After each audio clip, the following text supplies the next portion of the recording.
What do you think, Mr. President, is today the biggest mistake that leaders are making right now? Not sticking together. I think that NATO made a terrible mistake when they wouldn't send a small amount of military armament, when they wouldn't send just even acknowledge what we were doing for the world and taking on Iran. I never considered it very risky, but war is always risk. You know, a lot of strange things happen in war that are very bad, but I didn't consider it. I know how great I am. We're the greatest military by far anywhere. There was nobody close. I didn't think there was a big risk, but there's always surprises with war. They can be very bad surprises. I mean, wars are lost that should be won. Many wars are lost. You think a country is going to wipe somebody out and they end up getting wiped out themselves. So it's always risky. But I think a tremendous mistake was when NATO just wasn't there. They just weren't there. It's going to make a lot of money for the United States because we spend hundreds of billions of dollars a year on NATO, hundreds of protecting them. And we would have always been there for them. But now, based on their actions, I guess we don't have to be, do we? Mr. President. That sounds like a breaking story, yes, sir. Is that breaking news? I think we just have breaking news. But that's the fact. I've been saying that. Why would we be there for them if they're not there for us? They weren't there for us. Thank you very much. A lot of rich people in this audience. I'm looking left, right, center, all the way in the back. They're rich too. But I'm thrilled to be back with so many friends and partners, leaders and innovators here at the Future Investment Initiative. And it's really a great group of people, very smart group of people. They know what's happening in the world.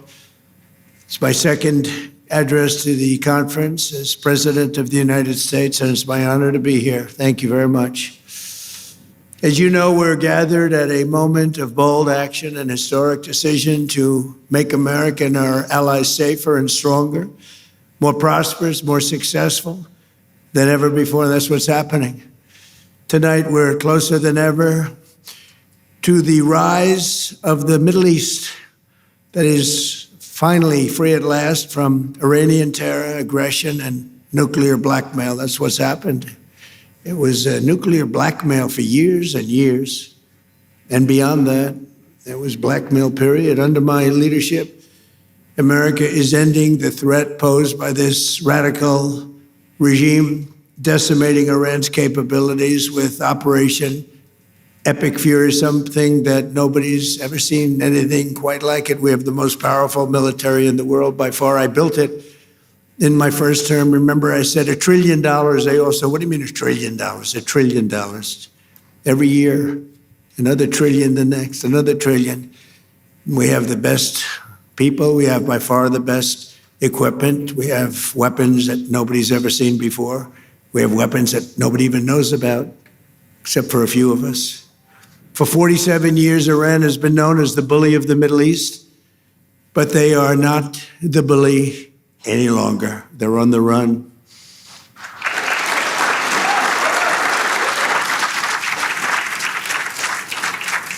Last June, America's armed forces obliterated Iran's key nuclear facilities in one of the most spectacular military actions of all time. Nobody has ever seen anything like it.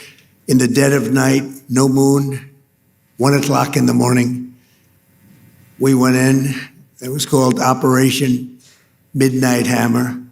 And every single one of those bombs hit their mark. Air shafts. They will never build an air shaft again, I promise you that.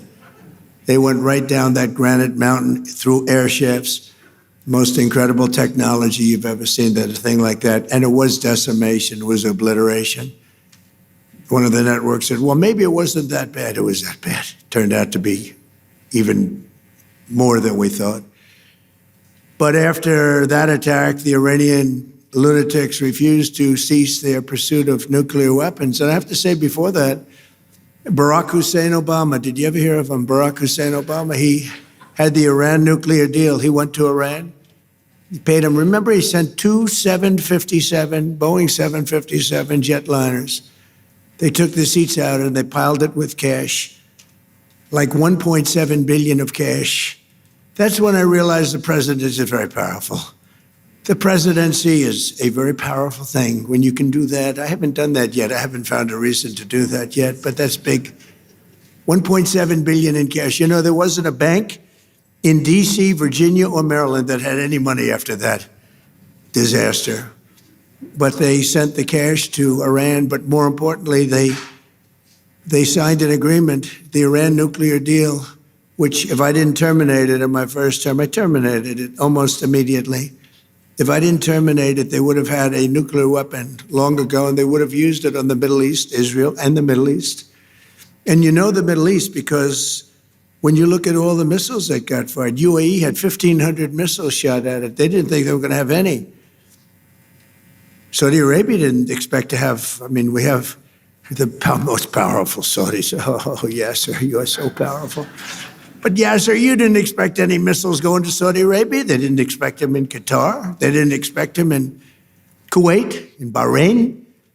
The missiles rained down on you. They were going to hit you with nuclear or whatever they had.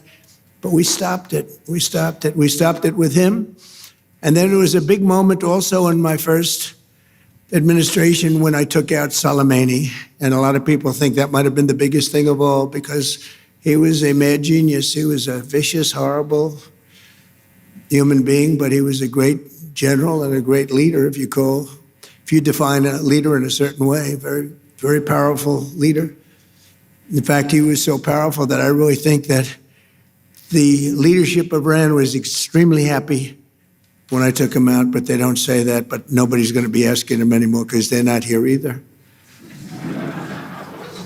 But getting the termination and terminating the Iran nuclear deal that was done by Biden and Obama, I would say mostly Obama. Actually, I don't think Biden knew where he was then, too.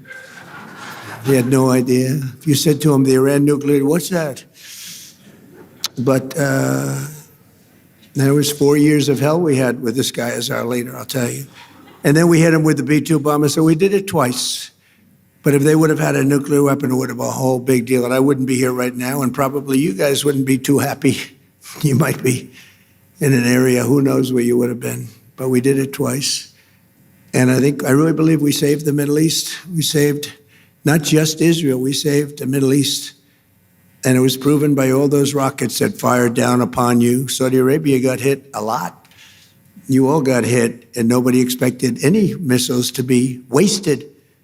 You would have thought they were only going at Israel. They weren't. As President of the United States, I would never allow the world's #1 state sponsor of terror to obtain a nuclear weapon. I said that for a long time. And I didn't. To defend America and our allies over the past 27 days, the U.S. Armed Forces, most powerful in the world, have been annihilating Iran's military capacity with force, precision, skill like the world has never seen. It was violence, actually, really violence. We're crushing Iran's currently, as we speak. I just looked. We had another big day. We hit them. They don't know what's happening. Remember this.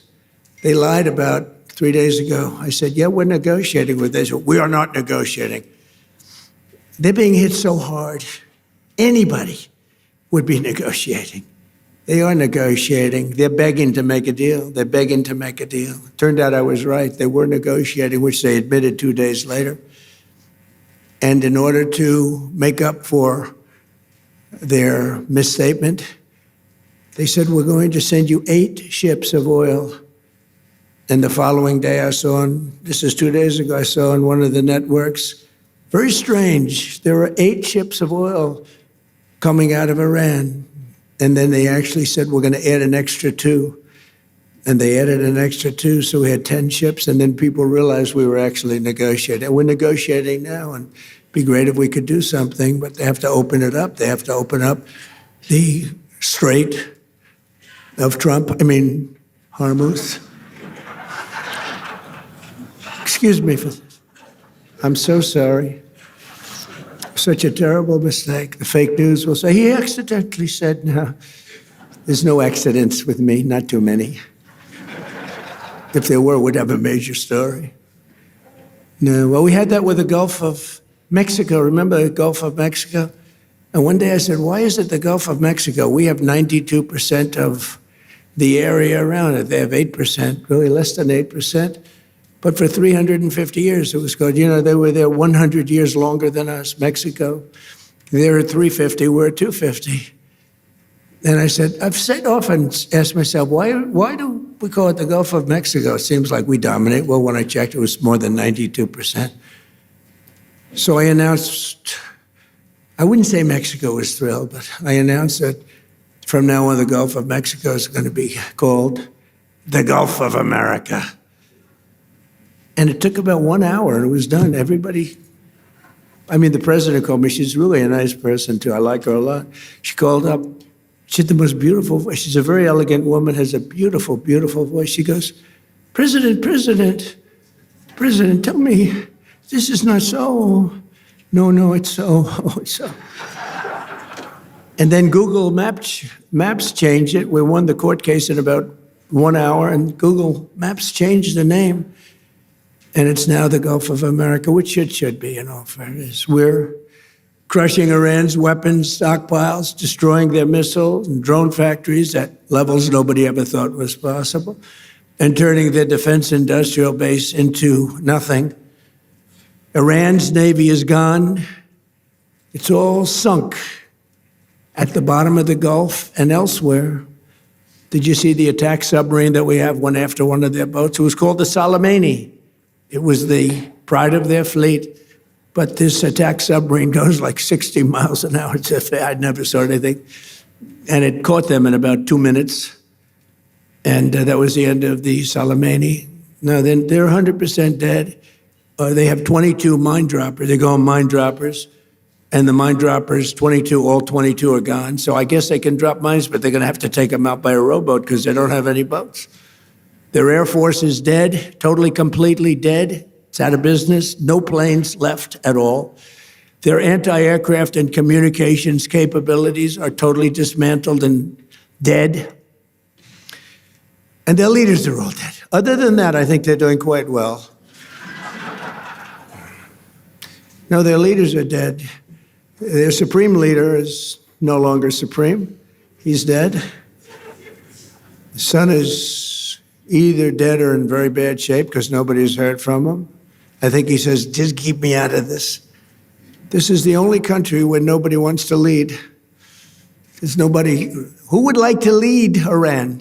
Please raise your hand, a big audience of just saying, who would like to be our leader? Dead silent. Nobody wants to lead. Now, we have an amazing military. We have the greatest intelligence apparatus that anybody's ever seen. We can tell you everything that's going on. We know everything that's going on. We're achieving each and every one of the military objectives I laid out less than 4 weeks ago. And we're doing it really, I guess we're 2 weeks ahead of schedule. We're not into it very long. We wouldn't have thought we would have been. We knew it was going to be easy. We call it a military operation. We don't call it a war. We call it a military operation. We're very disappointed, by the way, with NATO. They didn't come to our aid. I didn't try too hard, actually, because I wanted to prove a point. I didn't sell. They probably think I'm a lousy salesman. I said, would you like to help us? To President of France, Macron, nice guy. He is a nice guy. I said, Emmanuel, would you like to help? Yes. As soon as the war is over, we will send ships. I said, no. I don't want them when the war is over. I want them before we start. And UK, our longest ally, nobody ever thought this was possible. I said to the Prime Minister, Mr. Prime Minister, we'd like you to have 2 aircraft carriers. They're little ones. They're not very good.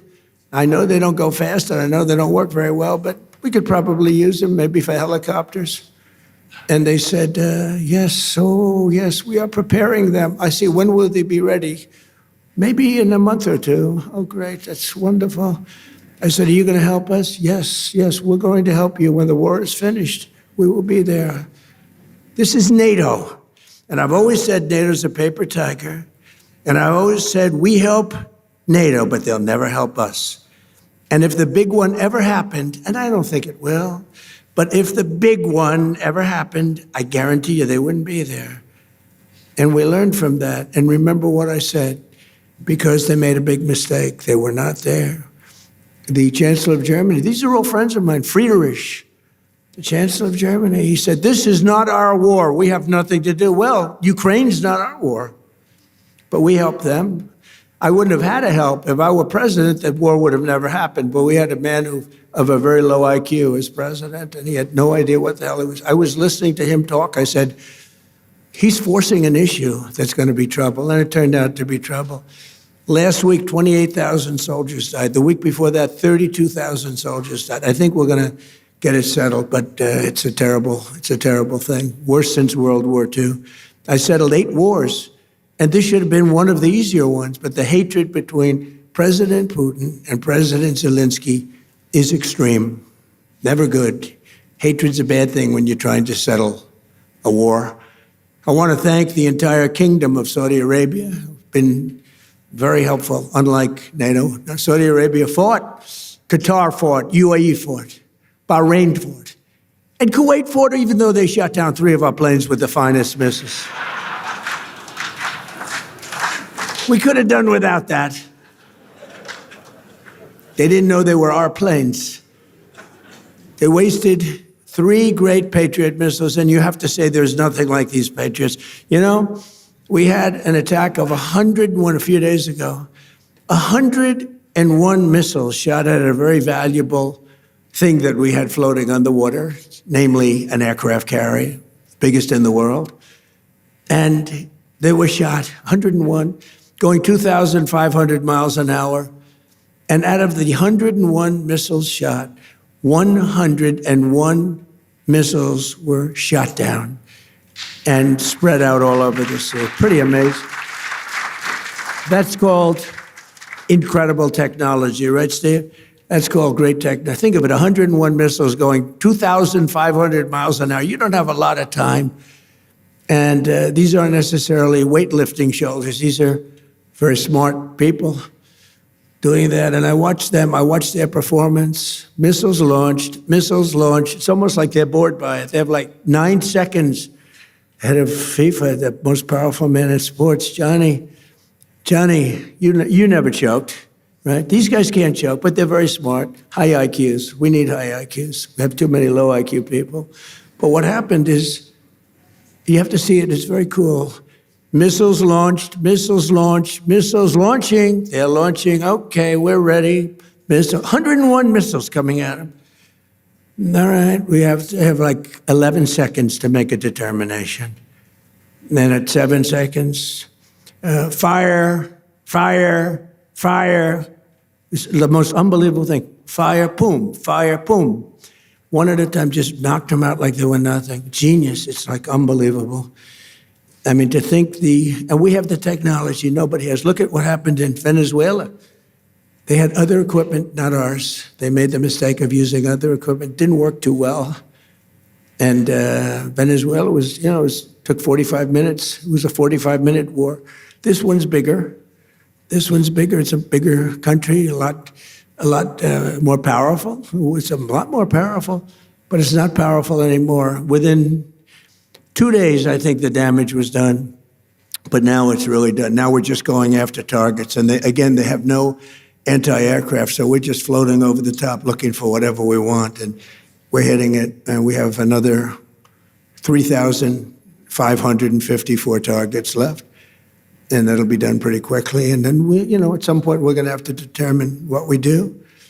But they've never seen anything like it. When we hit Venezuela, that's a very strong military country. They have soldiers. If you've ever been there, I've been there. They have a lot of soldiers walking around all over the place. Everyone's a soldier. Very military kind of a place. And there was a general, professional general, really good. And he said, we were all set for him. We knew there was a problem when we noticed at 1 o'clock in the morning, every 32 seconds, another airplane, a very fast plane, was coming off the deck of an aircraft carrier. That's actually the biggest aircraft carrier in the world. And every 32 seconds, boom. And it was 1 o'clock in the morning. So we said, okay, I think we're in trouble. But they were ready for us, Johnny. And we were ready. He said, we were ready. And then they hit us. And they came from 17 different angles. They were here, they were there. We ran for our lives. It was over. And it was over. And then we took this guy who was a very bad guy, and within literally minutes, he was in the back of a helicopter in a house that was in a big military base with thousands and thousands of soldiers. The house was all steel with steel doors, steel everything. They had the small steel doors, the big storage. We were equipped for anything. Even the big one, it would have been opened within 30 seconds. They walked in with blow torches. And within minutes, he was out of the house, being thrown into the helicopter, sailing away, and the soldiers just looked. Bye. Enjoy your trip, sir. It was amazing. It was but this is more amazing what's happening now, because we took a very strong country. I could see that, yes, sir, the problem you would have had. I mean, this was not a weak country. This was a strong country. They had over 10,000 missiles that they accumulated since October 2nd, if you think. Since the B-2s, really since the B-2s, they accumulated them in a matter of months, 6 months. But they had well over 10,000. They had rocket launchers. You know, rocket launchers are more important than the rockets, because you take a rocket launcher out, that's the end of that. People think you can take those big rockets and throw them out your window, like when you were a child with the paper airplanes. You said, it doesn't work that way. You need those launchers, and we knocked out 97% of the launchers. That's why you may be attacked, but you're not being attacked with very heavy numbers of missiles like at the beginning. But in particular, I want to thank my friend, the Crown Prince Mohammed, who is a fantastic man and a great friend of mine, and a friend of all of yours, I think.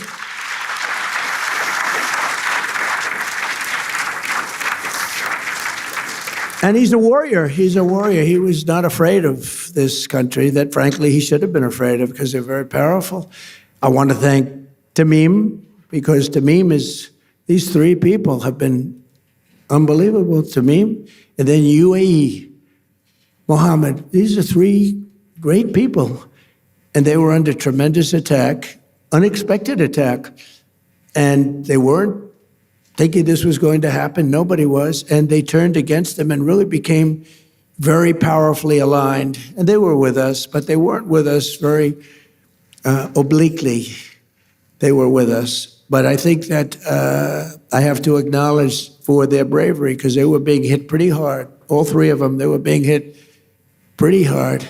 The Emir, Mohammed, you had two Mohammeds and a Tamim, and they're friends of mine. And also I have to say that Bahrain and Kuwait, they were stand up, more so than NATO, I want to tell you, more so than NATO. Now, they're a little closer to the action than NATO in all fairness, but very disappointed with NATO. But I wasn't disappointed with our allies in the Middle East and others. And others. We had tremendous support from countries that were not in the general area, but they were tremendously supportive. I think Turkey was fantastic, actually fantastic, and they stayed out of things that we asked them to, and he's a great leader. He's a great leader. And Indonesia was great. We had so many great, you learn who your friends are, really do. You learn who your friends are. And, but Indonesia, Turkey, and so many other countries. But the five were great. But your dear friend and my dear friend he was all man. He stood up and he wasn't scared. Maybe he was, I don't know, maybe he was, but he didn't show it. He was great, a great leader. Saudi Arabia can be very proud of because he's got a lot of titles. He's the Crown Prince. He's the Prime Minister. He's the future king. He's got about 7 other titles. I said, you have more titles than any human being on earth. He's everything. And he deserves to be, because he's a winner. So I just want to thank those people. So the Middle East will be transformed, and the future of that region I don't think it's ever looked brighter. You couldn't have, we did the Abraham Accords. I hope you're going to be getting into the Abraham Accords finally. Yeah, sir, will you please go back and explain? It's time now. Mohammed said, oh, yes, as soon as we do this, as soon as we do that, I said, Mohammed, we did that. Oh, yes, but we have a couple of other things. It's now time. We've now taken them out, and they are out bigly. We got to get into the Abraham Accords, and we hope all of the countries are going to be in the Abraham Accords. Now, we have some very brave countries that did it, years ago. They went in, and you know who they are, the early four, and they did a great thing in doing it, and it was great for them also economically, but it was a great thing that they did it. But I think all the Middle Eastern countries are going to be joining now. And in some cases, I would say all the Middle Eastern countries and beyond. You have people not in the Middle East that want to be members. You'll be seeing that soon. In the meantime, the conflict in Iran also makes it absolutely vital for the radical left Democrats in Congress to immediately end their dangerous shutdown of our Department of Homeland Security. They want to play games. That's all they are. These people are lunatics. They sort of remind me actually a little bit of Iran. They're deranged. They're deranged Democrats. For 42 days, they've tried to completely eliminate funding for the number one duty of government, which is keeping America safe. And they want no ICE. They want no border patrol. They want no protection of any kind to be given, reopening our borders and stopping all immigration enforcement in our country. They want to have our borders be open again. We took in 25 million people. We've gotten a lot of them out. Tremendous numbers of people that should never have been here. Over 4 long years before my election, these same radical, lunatic Democrats let 25 million people pour across our borders like they were nothing, like they were non-existent. These people were totally unvetted, unchecked, including murderers, drug dealers, gang members, vicious criminals, even the criminally insane. In 2024, the American people voted in a landslide to stop the invasion of our country. And I won all 7 swing states by millions and millions of votes. We won the Electoral College by a massive number. We won the popular vote, millions and vote, just millions. This was a big election. I loved every minute of it. And for the first time, no Republicans done anything like this in decades, but for the first time, we won the counties of America. That's a big one. 2,700 to 525. 2,700 to 525. 87% of the vote. We won 87% of the counties. In other words, it was a mandate like our country has not seen in many decades. It was a mandate for an ideology, which is an ideology basically of common sense. We want strong borders. We want a powerful military. We want good education. We want to have homes for people and low interest rates and no inflation. And right now, my polls are better than they've ever been before. I heard the other day, I think that he's losing the MAGA base. I said, really? Because of the war. See, I get into a war. Of course, they call it a war. I call it a military conflict. But there's a legal reason for that. But you get into a war or a military operation or conflict for you, and then they say, my base. I said, no. MAGA's stronger than ever because MAGAs make America great again. But my MAGA people, which is the greatest phrase in the history of politics, it's the most important movement by far, probably in the history of the world. I mean, there's never been anything like this.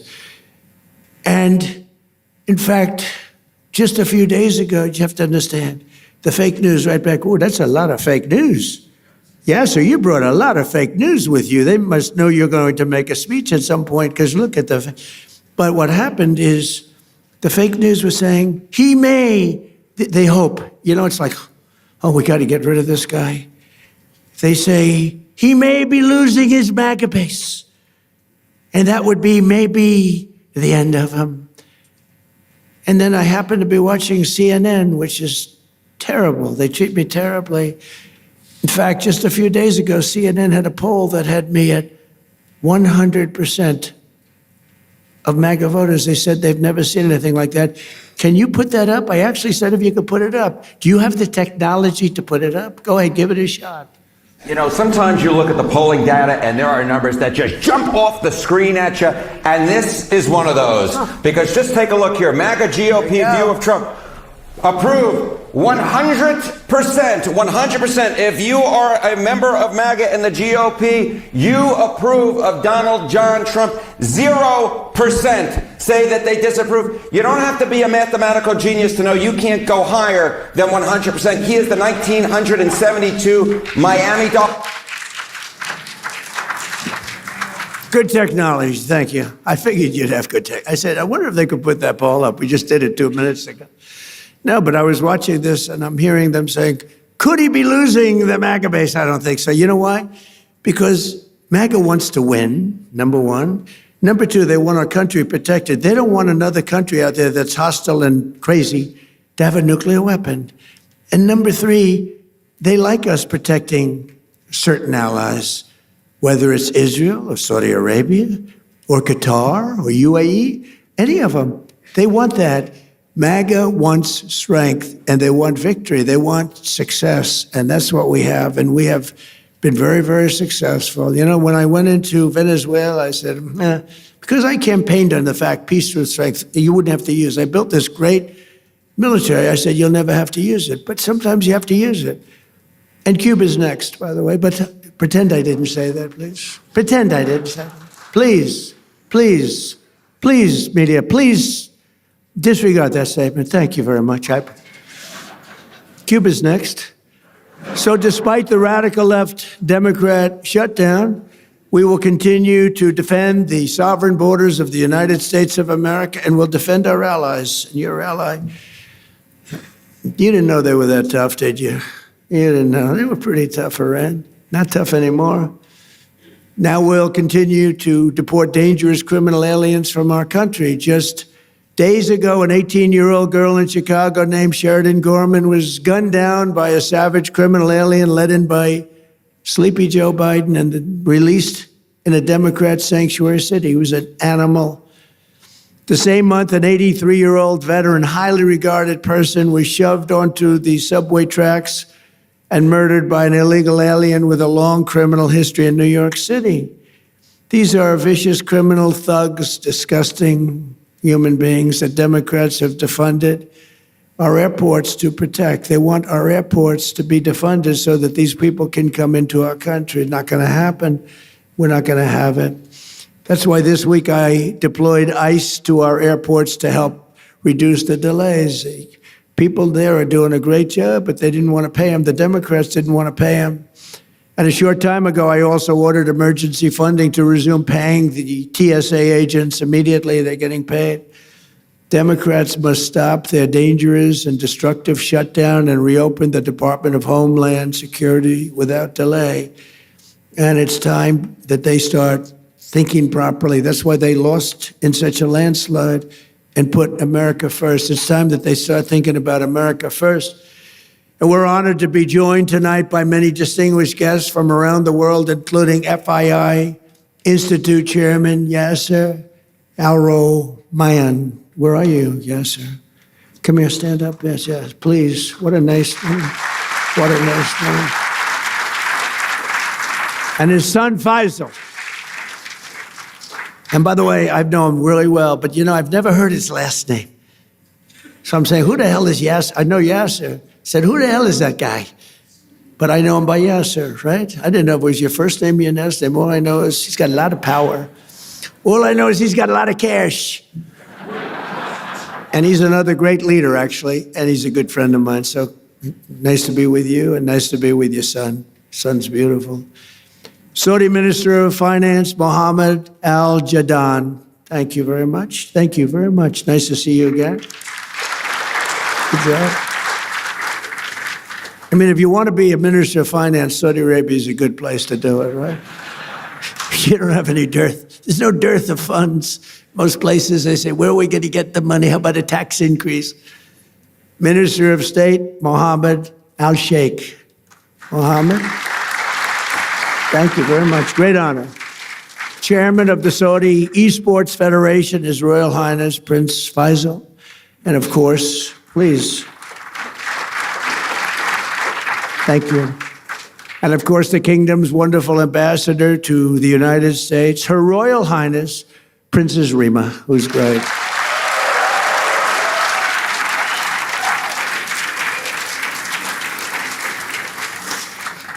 She's great. Also, I want to thank the president of Sierra Leone, Julius Madabio. Madabio, I love that name. Thank you. Great honor to have you. And chairman of the FII Institute Executive Committee, Richard Attias. Thank you, Richard. As well as special envoy, I call him Henry Kissinger, who doesn't leak, because Henry is a big leaker. Richard Nixon would beat him. Henry, somebody's leaking on us. There's somebody leaking. Henry would say, we'll get to the bottom. It was Henry that was leaking. That wasn't good. So we have Henry Kissinger, better than Henry Kissinger, and he doesn't leak. Special envoy Steve Witkoff. Thank you, Steve. Doing a great job. And he and Jared Kushner, they're like a team, and boy, I tell you, they're a good team. High IQ. It's a high IQ team. You want to find your high IQ people. Director of the Office of Science and Technology Policy, Michael Kratsios, a Greek individual. Where's Michael? He was at the Greek event. Hi, Michael. He was at the Greek event yesterday, so I know he's Greek. They asked me, please, sir, would you introduce Michael? CMS administrator, a phenomenal man, a brilliant man. You know, he had a show on television for like 20 years that was so great. I was on his show. He said, would you do me a favor? Would you go on my show? I said, yeah, I'll go on your show. It's a big show. It was very successful. And I went on his show, and he determined that I should lose weight. This is what I went through. He said, I think you should lose weight. I said, I don't need you saying that in front of millions of people. You don't have to tell me that. But he's a great guy, and I don't know how he ever got the job after that, but he's the most powerful man, actually. Medicine, him and Bobby, what a team. Bobby is great. He's great. Dr. Oz, you know that, Mehmet Oz. And they're coming up with things that are amazing, a little out of the box, but the out of the box guys are really finding things that are amazing. Autism, that's so important to us. We want to find out, why is it happening in such large numbers all over the world, but why is it happening in our country all over the world? And you're coming up with some pretty impressive studies and answers. A really good friend of mine, the president of FIFA, Gianni Infantino, and Johnny is great. You know, when I didn't get the Nobel Peace Prize, you got to understand, I don't care. Norway has lost so credible. I stopped 8 wars. I even stopped India and Pakistan. And they were going at it for a week. They had 9 planes already shot down. They were in a war. I stopped them. You know how I stopped them? I said, if you keep fighting, I'm going to put a 250% tariff on each one. No, you cannot do that. I said, I'm doing it. All right, we won't fight anymore. That's how I stopped them. I used tariffs to stop. You ever hear of anything like that? It was too much for them to bear. But they were going to be in a war. And the prime minister, actually a great guy, the prime minister of Pakistan said President Trump saved 30 to 50 million people. 2 nuclear countries would have happened. And I figured, if I don't get the Nobel Prize for Peace, nobody will ever get it. I didn't get it. I'm not surprised. I didn't get it. And the person that got it was shocked. She's a wonderful woman, too, by the way. And she said, no, I don't deserve it. President Trump does. Nobody deserves it. Nobody ever does. I stopped 8 wars, Yasser. Do you know what that is? 8 wars. You didn't stop 8 wars. You started 8 wars, Yasser. I stopped 8 wars. But it was a little early because, in all fairness, it was for the year before, right? It was for 24. But still, you thought they would have made an exception. But they didn't do that. You watch what happens. But it was sort of amazing. So she was so nice, and she actually came to the White House, and she presented me with her award. She's a wonderful woman. But stopping wars is my, it's the best. I think I do it the best. I stopped wars that nobody thought. President Putin called me. He said, I can't believe you stopped this one and this one, which are impossible. Azerbaijan, it was an impossible war to stop. We stopped it.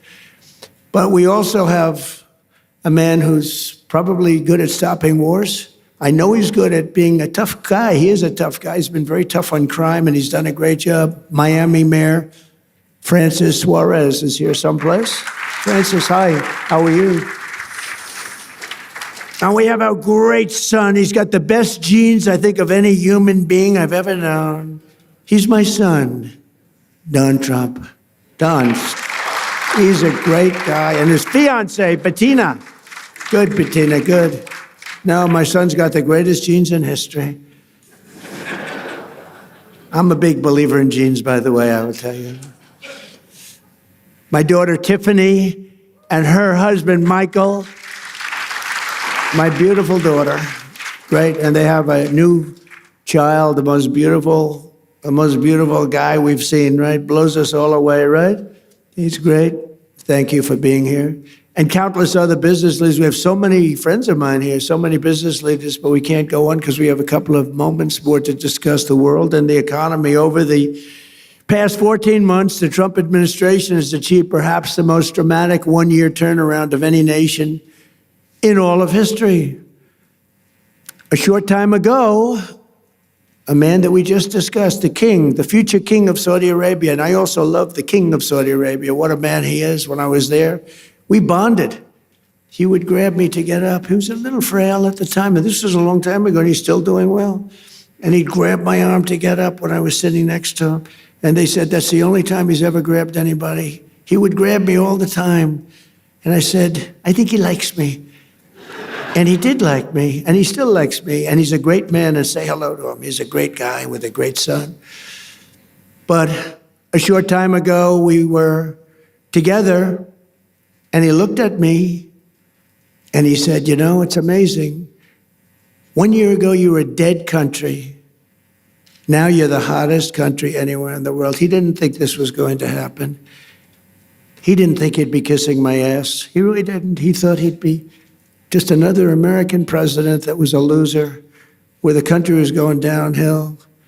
But now he has to be nice to me. You tell him he better be nice to me. He's got to be. But it was really something. He said, though, he said, you know, it's amazing, President, because he's a very smart, but a regular kind of a guy. He said, you know, it's amazing, President. A year ago, in that case, it was a year and a half. It was 6 months ago. But a year ago, you were a dead country. Now you're literally the hottest country anywhere in the world. And that was before we beat the hell out of Iran. You know, now I think he's got to say even better. I think we have to up it. But he's fantastic. And everything we do, we're working to make America the #1 place on earth to do business. We passed the largest tax cuts in American history, including no tax on tips, no tax on overtime, no tax on Social Security for our great seniors.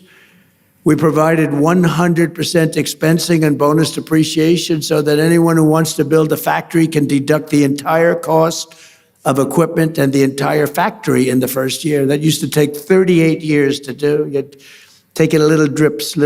Now it's done.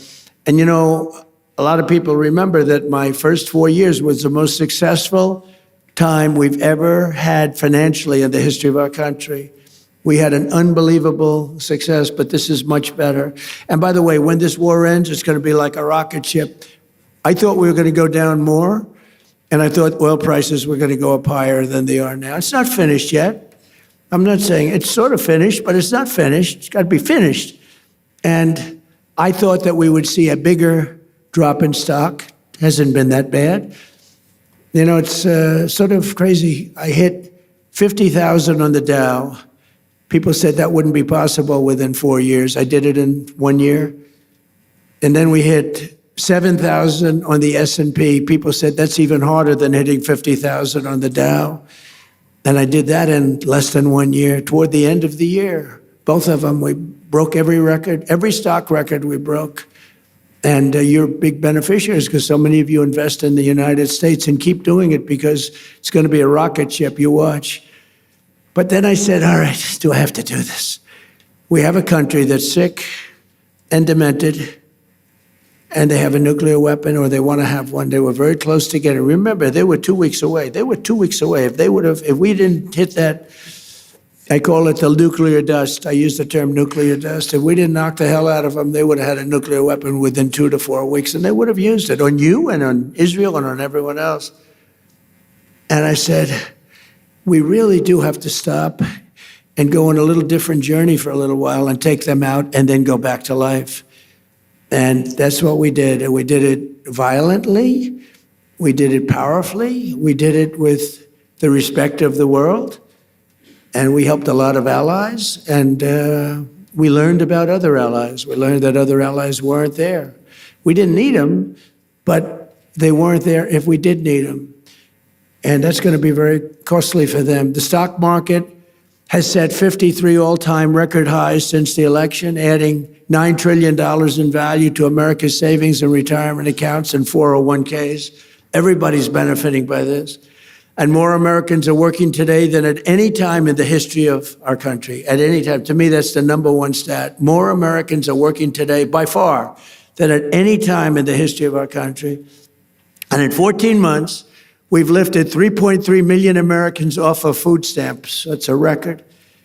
And Biden and his allies wrecked our country. They wreaked havoc on our economy, and they gave us the worst inflation in American history. Under Trump, during the last 3 months of 2025, we got core inflation down to 1.6%. And right now, the average tax refund for filers, because of the great big beautiful bill, has been close to $5,000. It's a lot of money for a family.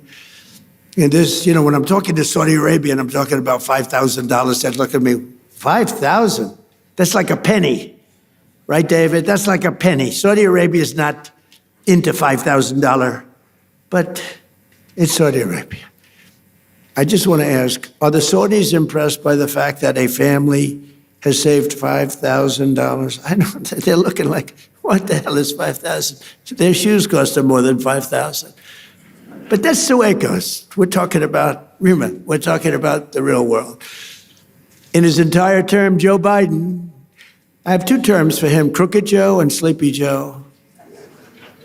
It's always been pretty, I do sometimes a poll, which is a more accurate term, sleepy or crooked, pretty much even. I like sleepy. In his entire term, Sleepy Joe Biden got less than $1 trillion of new investment in the United States, a lot less. And in our first 11 months, 12th month is coming, it's going to be big, we did $18 trillion. Think of it, less than $1 trillion for 4 years. In 11 months, we did $18 trillion. And we have factories being built all over the country at a level that's never been seen before. And a lot of that has to do with the fact that I allow these plants and everything to build their own electricity. Well, we need big electricity. They're all building their own electricity. But a lot of it has to do with the tax bill. A lot of them, because it's really the biggest tax reduction bill in history, the great big beautiful bill. And a lot of it has to do with the 1-year deductibility where you build a plant and you take the whole thing as a deduction. I did that in my first term also, but I had it for 1 year. Now I have it for 10 years. So it's pretty amazing, and it's pretty amazing what we're seeing. But it all started with our historic visit to the Kingdom of Saudi Arabia. My first visit was to the future king. And on that first foreign trip of my presidency last May, the Crown Prince announced that Saudi Arabia would be investing an incredible almost $1 trillion in the United States, which he later increased. As just a few examples of these new partnerships, Oracle will be building a $14 billion worth of cloud computing and AI infrastructure in the kingdom. I didn't know that, David. We have to talk to your father about that. Why isn't he doing it here, David? I'm very upset with you. And by the way, David has done a very good job. David Ellis said he just had a very big win. And your father's very proud of you because your father said, that's a tough one. And you got it. You got it done. It's going to be a great success. You're going to be a great success. You're going to blow away your father. And he'll be very happy about that because he loves you. But it's a great family. Great family. Say hello to him, okay? You're going to have a big, big success with the deal he made. Boeing is selling dozens of 737 airplanes in a deal valued at $4.8 billion and supporting approximately 20,000 U.S. jobs. And during our trip, the United States and Saudi Arabia, and I must say also Qatar, we visited, they were fantastic. And UAE, we visited, they were fantastic, all three of them. We took in a total of almost $3 trillion from just those three countries. But Saudi Arabia signed the largest defense sales agreement in American history, nearly $142 billion of the finest military equipment anywhere in the world. We make the best military equipment in the world by far. Nobody's ever figured out the Patriot. I mean, when you can shoot down 101 out of 101, that's good stuff, right? And those suckers are traveling at 2,000, Mr. Minister, 2,500 miles an hour. You better hope you don't have chokers sitting behind that desk. Because if they're about 1 second late, that's the end of it. You know, you say, well, we missed them, they're coming. When I hosted the Crown Prince at the White House last fall, we officially designated the kingdom as a major non-NATO ally, first time. And for the very first time, we agreed to sell Saudi Arabia perhaps the most capable fighter jet ever built, the F-35. The F-35 is amazing. And we sell them very sparingly. We don't want other people to have them. I'm confident that this partnership and so many others around the world will continue to grow and thrive because under President Trump, America once again fights and competes for one thing. We fight to win. We fight for justice and we fight to win. We don't fight to be politically correct like we did under other presidents where we fought to just keep fighting and fighting and fighting. And, you know, when I took out ISIS, I was told by generals it would take 4 to 5 years. And I met General Raisin Kane, who's our top person, head of the Joint Chiefs of Staff. I said, if I ever do this thing again, if I ever get in, I'm putting that guy as the head of the Joint Chiefs of Staff. I went to see him in Iraq, and I said, why is it taking so long to destroy ISIS? We have the best weapons in the world. And I understood why, but I had generals, I call them the television generals. They weren't any good. Mattis, Milley, they weren't any good. They were lousy. But they said, sir, it will take about 4 years. When I went over and I met General Kane, I said, how long will it take? 4 weeks, sir, you'll have a lot of time left over. I said, wait a minute, did you say 4 weeks? 4 weeks, sir. It'll take 4 weeks. You'll have a lot of time left over. That's our new head of the Joint Chiefs of Staff. And he said, how do you do that? Well, sir, we were only able to fight from this one very far away location because nobody wanted to use all of our portable runways that we have all over the Middle East. We have portable runways, can you believe it? We have everything. But nobody wanted to use them because they didn't want to insult the country where the runway was located. I said, they wouldn't even know. Do you think some country's going to know when we have jets taking off? They don't know. He said, well, I agree with you, sir, but whether they know or not, who cares? He said, so we have about 17 locations that we could take off. From this one, it took 8 hours to get to the destination. By the time we got there, we had to refuel all the time, and we had to come back. And he said, but we have 17 different locations, sir. And, sir, we're going to hit him from the left. We're going to hit him from the right. We're going to hit him from the east and the west. And we're going to hit him from above. And you could see he was getting crazy. And I said, what's your first name? He said, Raisin, sir. What do you mean, Raisin? My name is Raisin. I said, you mean your name is Raisin Kane? And he said, yes, sir. You're the guy I'm looking for. I've been looking for you for 4 frickin' years. I found Raisin Kane. His first name is Dan, but his nickname is Raisin. And I love that. I loved Raisin Kane. And I said, if I ever get in, this was before I decided to even run, I said, if I ever run and if I win, that guy's going to be the head of the Joint Chiefs of Staff. That's exactly what happened. And he was all for me, and I'm all for him, but he's a great general. He's like one of these football coaches that's great. You know, there's some great ones, Johnny, right? And all they do is they sit, their wives are complaining, everyone's complaining. They never go, they don't see anybody. They just go into the room and they study film and tape it. Then they go out and win, and everyone says, and other guys are out there playing golf. They're not winning.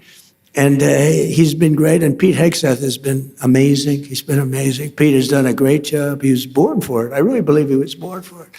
We have a lot of great people. We had a great first 4 years, but the people we have now, look, when I won, I'd never done it before.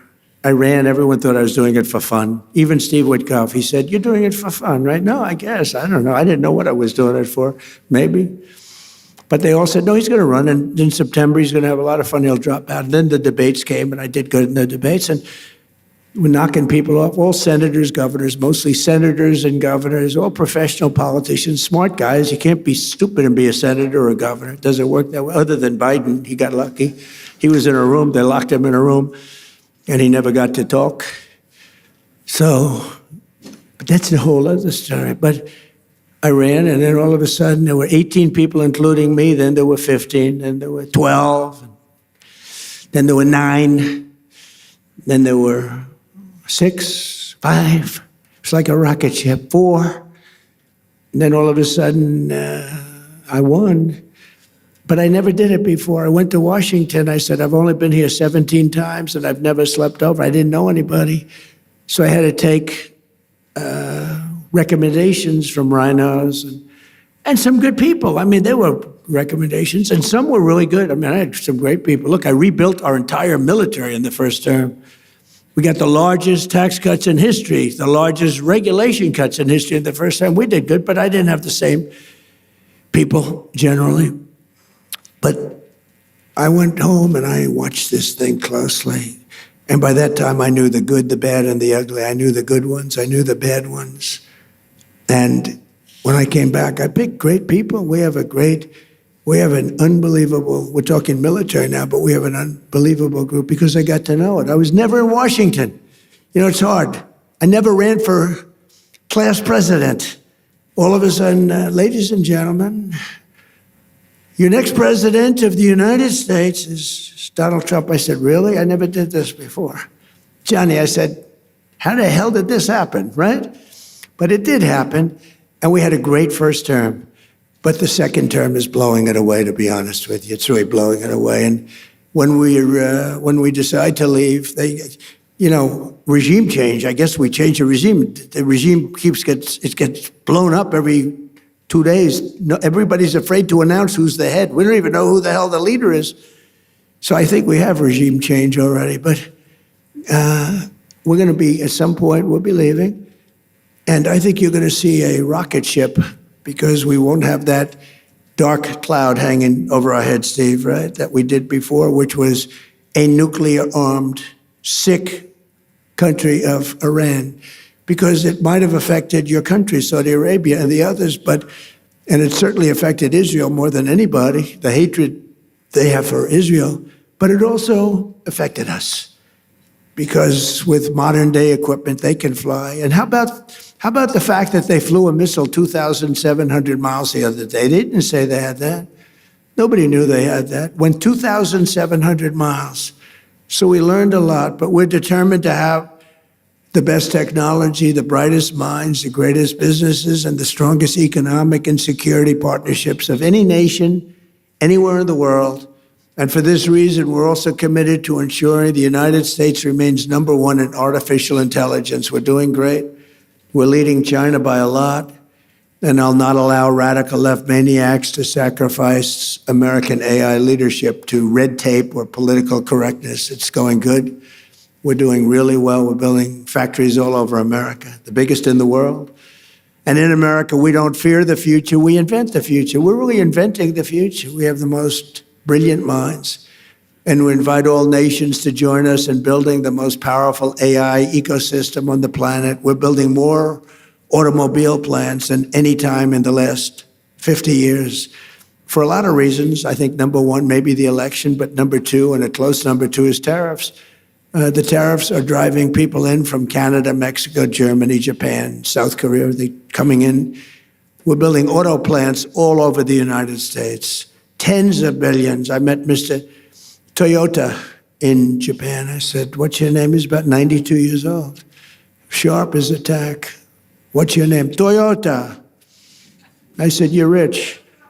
I said, do you have anything to do with automobiles? Yes. What do you have to do with Toyota? I own it. And I said, well, do you want to make an investment? Yes, we're going to spend $10 billion, spending $10 billion right now on building 5 plants. Everybody is. They're all coming into America. We're going to be hotter than we were 70 years ago when we dominated the automobile. We made all of the cars. My administration has also worked tirelessly to ensure that America remains at the bleeding edge of crypto revolution. We're really doing great. And if we're not going to do it, then China is going to take it over. They want to do it. We're going to be the undisputed crypto capital and Bitcoin superpower of the world. Bitcoin's very powerful. It's all becoming powerful. So many people now, they want to pay you in crypto. They want to pay you in Bitcoin. And we have to be at the top of it in all of these, call it an industry. Last year, I signed the landmark Genius Act into law, creating a clear and simple framework for dollar-backed stablecoins.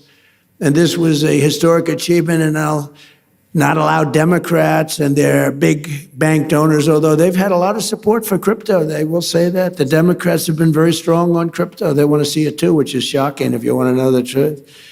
But we don't want any pointless regulations or needless restrictions. We want to have free enterprise, open. America became the world financial capital because we were the strongest and the freest nation on earth, and the Trump administration's going to keep it that way. We're very open. And I tell people, if you have problems, call me. And some of them are amazed. I actually take their call and get their problem solved. For 4 long years, our country was pushed to the brink of destruction by radicals and thugs and stupid people who punished success, pillaged our economy, dismantled our borders, and surrendered our strength. But today, all of that is behind us. Our country is prospering again, I think, like never before. I would say, it's amazing. I knew I'd do it. I didn't know I was going to do it. I had no idea it was going to be this fast. But you never know. I had no idea I'd be going into Iran. I didn't think we'd have to do that. But it turned out we did, because they became more and more radicalized and more threatening. Our economy is booming again, and America is respected again all over the world, perhaps like never before. With the help of business leaders, innovators, allies, and partners like those in this room, incredible people in this room, incredible successors, the most successful people in the world. We'll seize every opportunity, overcome every challenge, defeat every threat, and America and our allies will thrive and prosper and win like no nations have ever won before. You're going to win like you've never had before. So I want to just thank everybody very much, and I'm asked to take a few questions, and unlike other politicians, they would like the questions screened. I don't ask for screening of the questions. You can ask me anything you want. You can talk sex, you can do whatever the hell you want. I'm here for you. Whatever question you want, you can ask. So do you want to do that? Do we have some people handling this? Here he comes. Look at this man. Very powerful man coming up, ladies and gentlemen. We'll take some questions. Good. Thank you. Thank you very much, Mr. President. Thank you so much. And thank you for accepting to take 5 questions. We don't want to take too much of your time. So let's talk about business. In one sentence, where should the world invest in America right now? Say it, what? Where should the world invest in America right now? Well, look, the one that they're going crazy about is AI. Now, sometimes you'll say, let's go the opposite, because I've seen it. Everyone goes, but AI is going crazy. AI, so my family, we made Don, the whole family. Erica's doing a good job. All of us, Ivanka, we liked real estate. When you can make money in real estate, it's a great business, but I see some of these guys come into my office, they're wearing a T-shirt and they're 24 years old. Dad, he's got a net worth of $24 billion. I said, you gotta be kidding. Off a little contraption. So, but the money seems to be, right now, AI. And also, if you're in school, like you're going to the Wharton School or the Stern School or any of these great schools, the numbers that they're paying to go into that business is incredible, where you see people getting $10 million bonus to sign, like baseball players or football players. We're giving you a $10 million. I mean, I hate to say because it sounds ridiculous, but there have been some $100 million bonuses paid to sign. So I think probably if you're going to say one thing, AI, and just hope that it works, right? You better hope. So, Mr. President, what is the one leadership trait the world is missing right now? What is missing in leadership? Well, it's winning. You got to win. You know, I've watched a lot of people, leaders, great leaders. And, you know, the one thing about sports is you break it down into, you know, a 2-hour period, something nice. You don't have to wait a lifetime to find out is somebody a winner or a loser. You got a lot of losers, mostly losers, fortunately. It's a good thing to have a lot of losers. I always like to hang around with losers, actually, because it makes me feel better.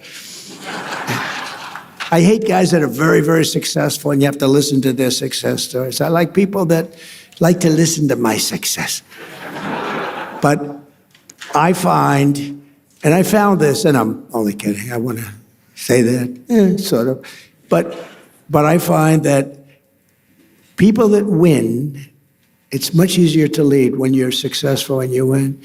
You know, Vince Lombardi was a very tough person, a very tough football coach. He was sort of a violent guy, actually. I knew him. But he won, and he got away with things because he won. You know, I used to say, if you win, winning helps you to become a better leader. People follow you if you win. And not everybody can win. Some people win, and some people don't win. But when you win, it's a lot easier to lead. Talking about winning, Mr. President, the world is entering in a new economic era. Who do you think are the winners and who do you think will be the losers? Are you talking about as nations? Yes? Well, or sectors? The United States right now is the hottest country anywhere in the world, by far. And we've done it very quickly because we have a good system. Now, it's somewhat radicalized because the Democrats are really holding us back, and you better hope they don't get in because they'll destroy a lot of what we've built. But right now, the United States, as the king, future king of Saudi Arabia said, we're the hottest country anywhere in the world. I must say, I respect China greatly because it's amazing that with a system that in theory shouldn't work, you know, we go to school and we go to the best business schools and we do well in those schools. And we read about free entrepreneurship, and we read about all of these different things. But you look at China, how well they do, how well they manufacture. I mean, they manufacture cars so many that they actually have a contest for who can manufacture the least cars because they have so many cars. You have to have great respect for China for the job they do. Like them or not like them, you have to respect them. So precisely, you will be going to China in May. Yes, I'll be going. We had a meeting, and I called up President Xi. I get along really well with him. He even approved the TikTok deal. He said, I will not approve that deal to other people, not to me. And I thought it was good if we could keep it going. I like it because I'm the #1 person on TikTok. Can you believe it? I put a chart up there, another chart. You want to put another chart up? Like we did with fake news CNN. I said, you know, let's see what happens. So we got a group of very big investors, the biggest investors, and they really wanted to buy TikTok. And I did very well on TikTok in the election. I won the youth. You know, I did tremendously well with youth because of TikTok and other things, certain interviews, etc. But I did very well. And I sort of developed a liking for it. And I was told that it will never be approved by China. You had to get approval. And I didn't really care. And then it got to a point where all of these very successful people were willing to pay a lot of money for TikTok. And I called up President Xi. I said, do me a favor. Will you approve it, please? It's good. It's good for China, good for us, good for everybody. Would you do me a favor? I know you said it was a hard no. And I said, I know you said no to everybody, but you haven't said no to me. Would you do me a favor? Would you approve it? It's good for China. It's good for us. You have a lot of big investors. They're investing in China also. They have a lot of money in China. I would appreciate it. He said, okay, I'll do it. Nice. It was very nice. And they bought TikTok, and it's going to do good. And it was done with the consent of China. We get along well with China. You know, China used to take big advantage of us, but they don't take advantage of us anymore. Now we compete very nicely with China. We put tariffs on China. The tariffs got too high. At one point, they were up to 145%. I was saying, nope, put tariffs on that, put tariffs on for fentanyl, add 20%. And then one day I said, what's China paying now? Sir, they're paying 145%. I said, 145? That's crazy. I got a little carried away. So I got them down to 100. Then I took them down a little more. And I'll never forget, I took them down a little bit from 145 to 100. And the fake news said, Donald Trump collapses on China. They're paying 100%. Nobody pays 100. So anyway, we got it down. And now we have a great business relationship with China. I've always had a good relationship with President Xi, except for the COVID situation, because I wasn't thrilled about that. He wasn't thrilled either, by the way, but I wasn't thrilled. But I have great respect for him as a leader. And we had a deal. I was going there, and I didn't want to go during the war. I said, look, we have a thing called a war, or as they would rather say, a military operation. This is for legal reasons. I say military, because as a military operation, I don't need any approvals. As a war, you're supposed to get approval from Congress, something like that. So I call it a military operation, but we have that going along, and I'd like to delay it. So we delayed it a few weeks, so I'll be going very shortly. Mr. President, we have few leaders here, business leaders from Africa. And of course, we have His Excellency, the President of Sierra Leone. What is your vision about Africa today? Well, I tell you, it's got tremendous potential. Now, I've been hearing about this for a very long time, and I have a lot of friends that have bet the ranch on Africa. They're very smart.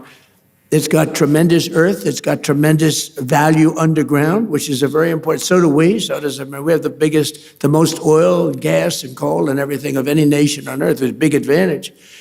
But Africa has tremendous value in its land, and if they can unify and get together, I think it's got tremendous potential. I have a lot of very smart friends that they're putting everything into Africa. What do you think, Mr. President, is today the biggest mistake that leaders are making right now? Not sticking together. I think that NATO made a terrible mistake when they wouldn't send a small amount of military armament, when they wouldn't send just even acknowledge what we were doing for the world and taking on Iran. I never considered it very risky, but war is always risk. A lot of strange things happen in war that are very bad, but I didn't consider it. I know how great we're the greatest military by far anywhere. There was nobody close. I didn't think there was a big risk, but there's always surprises with war. They can be very bad surprises. I mean, wars are lost that should be won. Many wars are lost. You think a country is going to wipe somebody out, and they end up getting wiped out themselves. So it's always risky. But I think a tremendous mistake was when NATO just wasn't there. They just weren't there. It's going to make a lot of money for the United States, because we spend hundreds of billions of dollars a year on NATO, hundreds of protecting them. And we would have always been there for them, but now, based on their actions, I guess we don't have to be, do we? Mr. President, that sounds like a breaking story, yes, sir. Is that breaking news? I think we just have breaking news. But that's the fact. I've been saying that. Why would we be there for them if they're not there for us? They weren't there for us. If you had one bet on the future, what would it be? That the United States will, with good leadership, remain the dominant country anywhere in the world. But you still need leadership. I mean, look at the last 4 years were so bad with the bad leader. You need leadership. And, in theory, you need to have that. You need the open, fair elections. You need a free press. We have a terrible press. We have a very corrupt media. Think of it. I got 96% negative stories, and I won in a landslide. And you know what that means? That means that the media has no credibility. You can't get mostly bad stories, fake stories. They were fake. The polls are fake. That's why I appreciate that one poll that I saw up there, 100%. She's never seen 100%. Nobody has. But you have to have a free and open media. And when a media can give you 96 to 97% bad stories, they write stories about it. Trump received 97% bad stories, and I won in a landslide. And that means very simply that the media has no credibility because that can't happen. Now, I also have a voice more than most people. I can come up and talk about it and convince people without necessarily reading the New York Times, which is fake. I mean, if you read the New York Times, you would think we're doing badly against Iran.